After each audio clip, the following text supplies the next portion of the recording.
4. 견해와 지식. 장자에 의하면 지식에도 두 가지 유형이 있다. 그 하나는 우리의 지각을 통하여 습득되는 저수준 지식대이라는 것이며, 다른 하나는 정신에 반영되는 고수준이라는 것이다. 장자는 인간이 전자에 쉽게 만족하고 따라서 후자를 등한시하는 사실을 개탄하였다. 다음의 이야기는 장자가 저수준 지식을 말할 때 무엇을 의미하고 있는가를 잘 설명해 주고 있다. 가을의 홍수기에 접어들어 폭우가 쏟아져 강은 범람하여 멀리 넓게 홍수가 났다.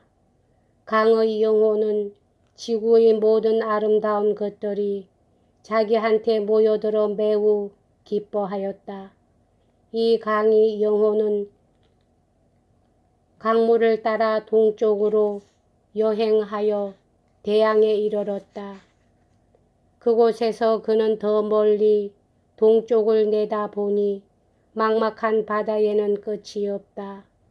그곳에서 그는 고개를 돌려 대양의 영혼에게 물어보았다.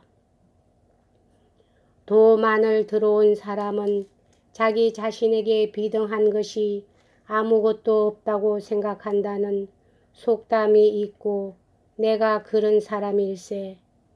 내가 당신의 거주 영역에 오지 않았더라면 나는 내 자신을 바보로 만들었겠네. 이 말을 들은 대양의 영혼은 다음과 같이 대답하였다. 자네는 대양을 영역이 제한되어 있는 우물 속의 개구리에 비유할 수 없네. 얼음을 여름의 곤충에 비유할 수도 없네. 돌을 학자연하는 태도에 교량할 수도 없어. 학자연하는 자의 범위는 교육면에서 제한되어 있으니까. 그러나 자네는 그 좁은 영역에서 뛰쳐나와 막막한 대양을 보았으니까 자네 자신의 미미함을 알 것이고, 나는 자네에게 보다 더 커다란 대원칙을 말해 줄 수 있네. 전적으로 제한된 본래적 지식을 가진 강의 영혼은 순전히 자기 지각이 주는 증거에만 의지하는 사람에게 비유된다. 문제는 이같이 제한된 지식을 가진 즉 장자의 말을 빌리자면 적극적인 부정 영역에 도달하지 않은 사람은 대원칙을 이해할 수 없다는 데 있다. 왜냐하면 이런 지식은 단순히 지각의 인상으로 구성되어 있어서 모순이 굴복하기 때문이다. 이렇게 제한되고 유한적이기 때문에 이런 지식은 진리의 객관적인 기준을 마련해 주지 못하는 것이다. 그래서 장자는 이렇게 말하고 있다. 내가 알고 있는 것은 알 수 없고 내가 알지 못하는 것은 알 수 있다. 사물의 평등화라는 제하의 제2장에서 장자는 지식에 관하여 자세히 논술하고 있다. 그는 통상적인 의미로서의 지식은 이같이 그 범위가 유한적이고 제한되어 있으므로 분규를 일으키기 쉽고 결론을 내릴 수 없다. 사람들이 어떤 것에 관하여 논쟁한다는 사실은 그들이 하나의 객관적인 진리의 존재를 믿고 있음을 암시하는 것이다. 지식은 객관성을 제공하지 못하므로 어느 쪽이 옳고 그런 것을 판단할 길이 없다. 따라서 장자는 다음과 같이 말하였다. 내가 당신하고 논쟁을 하고 있는데 당신이 나보다 낫다고 합시다. 이 논쟁에서 당신이 이기고 내가 진다는 것은 당신이 정말로 옳고 나는 그르다는 것을 암시하는가? 그 반대로 내가 당신보다 낫다면 이것은 내가 옳고 당신은 그르다는 것을 의미하는가? 우리의 하나는 꼭 옳고 그르게 되어야 하는가? 아니라면 우리가 다 같이 옳거나 그런 것은 아닐까? 당신이나 나나 알 수 없는 것이다.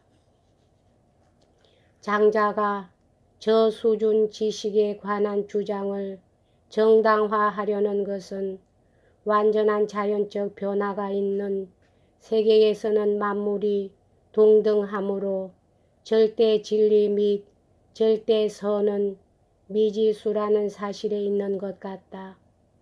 인간 세상에서는 정과 부정의 개념이 인간의 편파적 견해에 입각하여 그에 의하여 정의되고 있으므로 좋지 않은 것이 없고 나쁘지 않은 것이 없다. 이 모든 견해는 상대적인 것이다. 따라서 인간이 저 수준 지식에 남아있는 한 무엇이 옳고 무엇이 그런 것인지 객관적으로 파악할 수 있는 방도가 없는 것이다.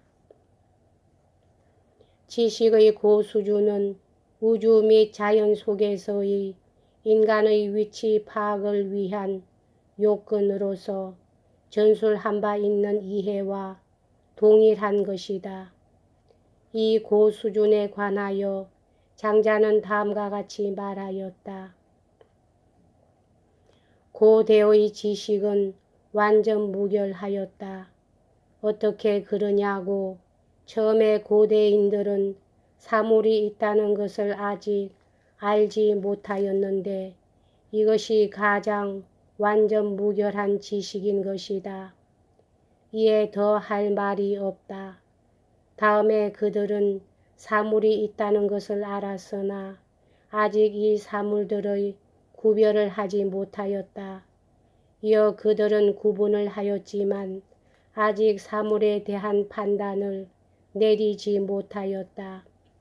그러나 판단이 내려졌을 때 전체가 파괴되었다. 이 전체가 파괴됨으로써 개별적인 편견이 일어났다.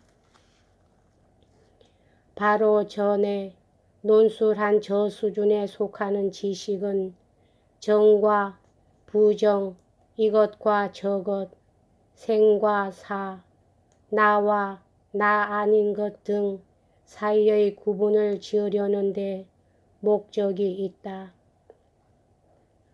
따라서 이 저수준 지식을 버리려면 구분을 잊어버리는 데 있다. 일단 모든 구분이 잊어지면 다만 하나만이 남는데 그것은 위대한 전체이다. 이 같은 구분을 초월하는 행위는 고수준의 지식을 형성하며 장자가 말하는 바 지식 아닌 지식인 것이다. 따라서 고수준의 지식은 천연적 의미로 습득되는 지식이며 인간의 목적과 관련이 없는 불가피한 자연적인 생장에 지나지 않는다. 이에 관해서는 제2장 치우룬에 논술되어 있다. 이것은 또한 저것이며 저것은 이것이기도 하다. 저것은 정과 부정의 체계를 가지고 있고 이것 역시 정과 부정의 체계를 가지고 있다. 그렇다면 이것과 저것 사이에 진정한 구분이 있는가? 아니면 사실상 아무것도 없는가? 이것과 저것이 반대되지 않는다는 사실은 곧 도의 본질인 것이다. 본질, 말하자면 추측은 끝없는 대화에 상응하는 원의 원심인 것이다. 정은 하나의 끝없는 변화이며 부정도 끝없는 변화인 것이다. 바꾸어 말하면 이 두 개의 반대는 끝없이 회전하는 원과 같으며 따라서 무한의 하나로 혼합된다. 하나일이란 영원한 편재적인 도인 것이다. 더욱이 도의 본질은 아무것도 보지 않고 듣지 않고 아무것도 하지 않는 것이다. 너희 청력을 멈추고 너희 마음을 정지시켜라. 단 너희 영혼을 공백같이 외부에 수동적으로 반응토록 하라. 이러한 공개된 감수에서만 도가 존재할 수 있다. 궁극적인 목표는 안정, 평온, 조화 및 불활동으로 두드러진 상태에서 전체 속으로 흡수되는 희열을 갖는 데 있다. 인간은 자기 행로를 이 희열 속으로 밀고 갈 수는 없는 것이다. 이것은 순전히 자연 발생적으로 절로 오지 않으면 안 되는 것이다. 이것은 의식적인 의지의 결과로서가 아니라 자연적인 배려의 결과로서 오는 윌리엄 제임스가 말하는 소위 감각생활의 지복인 것이다. 이러한 사상에 비추어 보면 문명사회 구조의 존재가 계시하는 데 따르는 모든 의식적인 인간의 노력은 장차 이 눈으로 보면 우매할 뿐 아니라 최악의 경우에는 유해로운 것이다. 여기까지 하겠습니다.